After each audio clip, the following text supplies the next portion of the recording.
নমস্কাৰ বন্ধু বান্ধৱীসকল, আজি দিনটো বহুত ব্যস্ততাৰে পাৰ হ'ল। এতিয়া আবেলি 3 বাজিছে। এয়া এটা পকা কঁঠাল আছিলে, তাকে দেউতাই আনচোন কঁঠালটো গুচাই দিওঁ মই বুলি কঁঠালটো মই আনি দিলোঁ বাৰু। এয়া ধুনীয়াকৈ ফুটবোৰ উলিয়াই লৈছে দেউতাই। এয়া অলপ আগতে মই অলপ দাইল তিয়াই ৰাখিছিলোঁ, এই দাইলখিনি ভাবিছোঁ পকৰীকে বনাওঁ।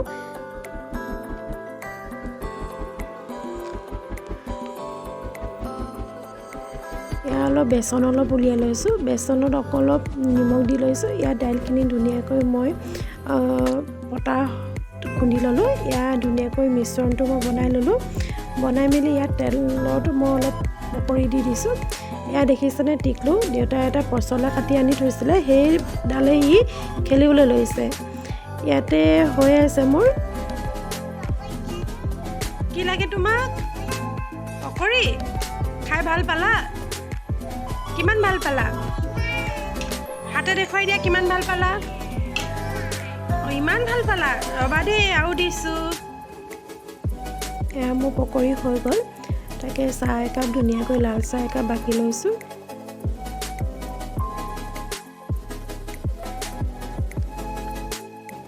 এয়া দেখিছেনে টিকলু কাণ্ড, পকৰিকেইটা প্লেটখনত ই দি লৈছে গোটেইকেইটা, আৰু হেনো এনেকৈ খাই ভাল পাইছে।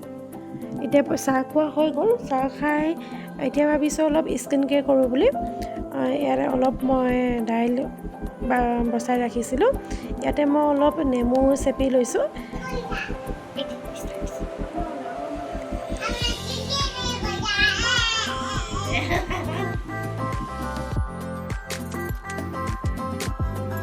এয়া হৈছে মছলা। আমাৰ ঘৰৰ মায়ে মছলা এনেকৈ খুন্দি ৰাখে। ইয়াতে গোটেইখিনি মছলা লগ লাগি আছে, জালুকৰ পৰা আদি কৰি গোটেইখিনি।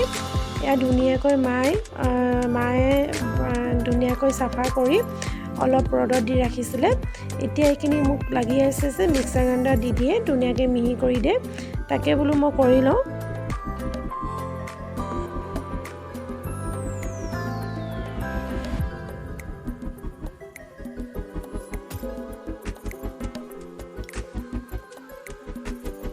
এয়া দেখিছেনে, আৰু আপোনালোকে এনেকৈ বনাই থ'বচোন। এনেকৈ বনাই থ'লে মানে কি হ'ল, আপোনাৰ এই বজাৰৰ পৰা কিনি অনাটো ইমান ভাল নহয়, সেইটোতো আমি নেদেখোঁ ন কেনেকৈ বনোৱা হৈছে। আৰু এতিয়া ভাবিছোঁ অলপ ইভিনিং ৱাক কৰিবলৈ ওলাই যাওঁ।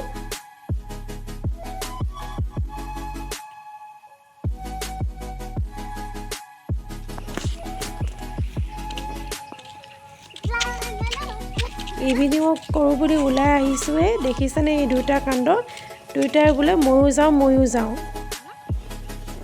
এয়া চাওকচোন ৰাইজ, ইমান ধুনীয়া পৰিৱেশ। গাঁৱত এতিয়া পথাৰত ভুই ৰোৱা, কঠীয়া তোলা, কোৰ মৰা, এইখিনি কামেই দিনটো মানুহখিনি যিখিনি মানুহে খেতি কৰে, গাঁৱতো প্ৰায়ভাগ মানুহে খেতিৰ লগতে জড়িত, সকলোখিনি কামত ব্যস্ত হৈ থাকে। এয়া দেখিছেনে, তেওঁ কঠীয়া পেলাবলৈ বুলি ৰৈ আছে। আৰু এয়া চাওকচোন, দুগৰাকী মহিলাই কোৰ মাৰি আছে। এয়া আহি গ'ল। খোজকাঢ়িবলৈ যাওঁ বুলি ভণ্টিক ফোন কৰিছিলোঁ।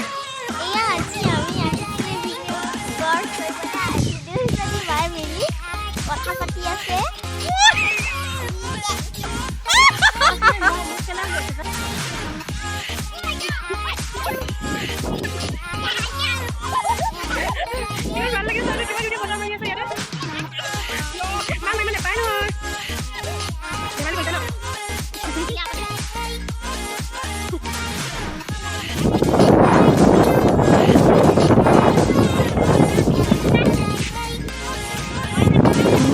পৰিৱেশ। এতিয়া প্ৰায় 5:30মান বাজিছে।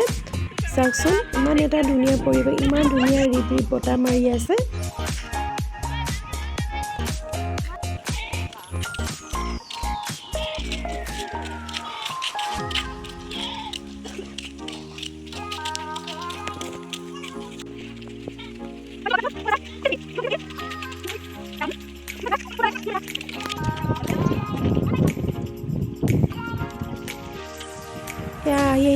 দলং এখন পালোঁ।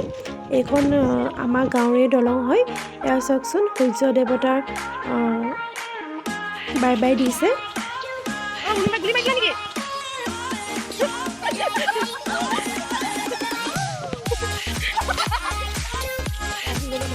ঘৰ আহি পালোহি।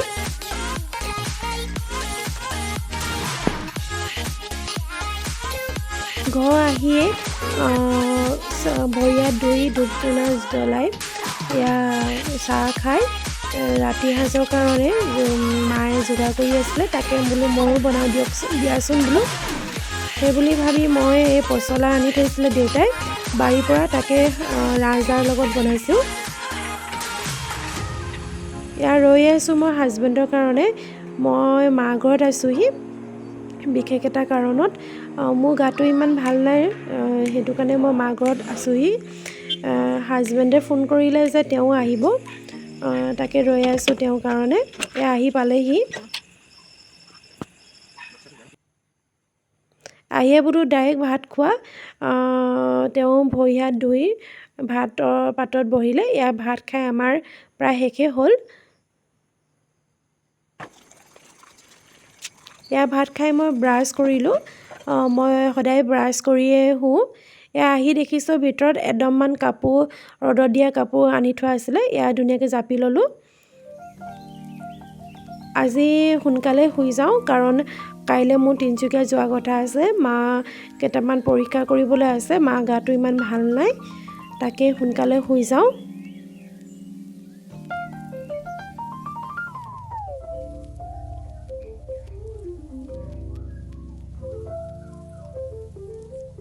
এয়া হাজবেণ্ডে কিবা কিবি কথা কৈ আছে, মই তেওঁক আনচাৰ দি আছোঁ, লগতে ভিডিঅ' কৰি আছোঁ।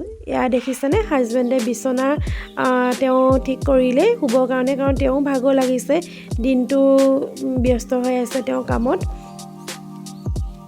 মই শুই গৈছোঁ আৰু আপোনালোকেও শুই যাওক। সকলোকে শুভৰাত্ৰি। Bye bye, good night.